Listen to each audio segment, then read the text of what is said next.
يا بي ان سبورت، يا ناصر الخليفي، مشان الله يا اهل قطر شيلونا حفيظ دراجي من التعليق. ايه لا يا ابن البردة يا تنح يا ابن التنح. ايه القرف اللي حفيظ دراجي كان بيعمله؟ يا جماعه مقرف والله مش محايد. اللي انت بتعمله ده حقد وغل غير مبرر. اللي سواه امس حفيظ دراجي صراحه شيء كارثي ومقرف صراحه. مو بس هيك، متعب، مرهق، مزعج الاذن، تلوث سمعي مش طبيعي. عمري في حياتي ما اتقدرت من تعليق ماتش زي ما كنت متقدر النهارده، لحد ما خلوه الترند رقم 2 بكلمه لا لتعليق حفيظ الدراجي. اتوقع الجميع يتفق انه خلاص حان وقت اعتزال حفيظ دراجي ولا يحترم نفسه ويعلق زي عام الناس. رسالة الكابتن حفيظ دراجي قبل اي حاجه، بتكره البرتغال، بتكره ريال مدريد، بتكره كريستيانو رونالدو، قول لي انت بتحب مين؟ مشان الله مشان الله هذا الشبيح حفيظ دراجي شيلوه. قول لنا بقى لو رونالدو سارق منك فلوس ولا سارق منك حاجه نكلمه ونخليه يرجعها لك. يا اسطى هو كريستيانو خد منك صاحبتك؟ مشي مع بنتك يعني وضحك عليها وسابها؟ واكل عليك فلوس؟ انا عارف ان هو حراق بس مش للدرجه دي. يا اخي اتفضل اتفضل، دي كفايه ولا اجيب لك تاني؟ شو كمية الكره والحقد على كريستيانو رونالدو؟ انا قلتها زمان وهرجع اقولها لك تاني، حفيظ دراجي ما عندوش مشكله يطلع ترند على اي حاجه. في ايه يا عم؟ هو اثبت لي ان عقله ده قد كده، واثبت لي كمان حرفيا ان هو عايز يركب الترند وخلاص.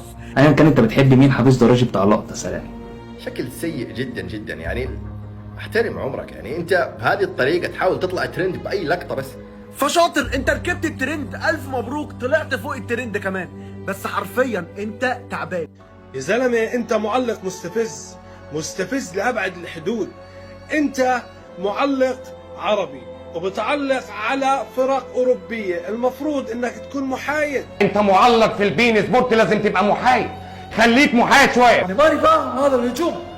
يعني انا متاكد ان حتى المعلق السلوفيني لم يفرح بضياع ركله جزاء من كريستيانو رونالدو كذا حبيب الدراجي. والله العظيم مبسوط انه تأهل البرتغال، مو لاني انا بشجع البرتغال، اصلا انا ما بشجع البرتغال، تمام؟ بس شماتة فيك، شماتة بحفيظ دراجي. حفيظ دراجي انت اللي عملته شيء يفوق الخيال، ما حدا كان متوقعه منك، ما كان حدا متوقع منك. انت كاخر ايامك بالتعليق عم تخسر 90% من جمهورك. المفروض بعد المباراة هاي ما يخلوك تعلق ولا مباراة للبرتغال أو كريستيانو رونالدو.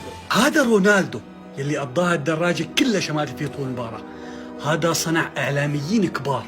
هذا رونالدو مع ليونيل ميسي، هدول اثنين، والبرشا والريال، هدول اللي صنعوكم. غريب جدا بصراحه، لكن الحمد لله انه هذه اخر سنه لحفيظ الدراجي في بي ان سبورت. اتوقع عرفنا ليش بي ان سبورت بدها تخلي حفيظ الدراجي يتقاعد الموسم الجاي. شكله حفيظ طفى على الاخر، بس في الاخر اتأهل ربع النهائي واعطاك قالك مع السلامة مع السلامة، ويا كريستيانو رونالدو احنا مسامحينك دنيا واخر.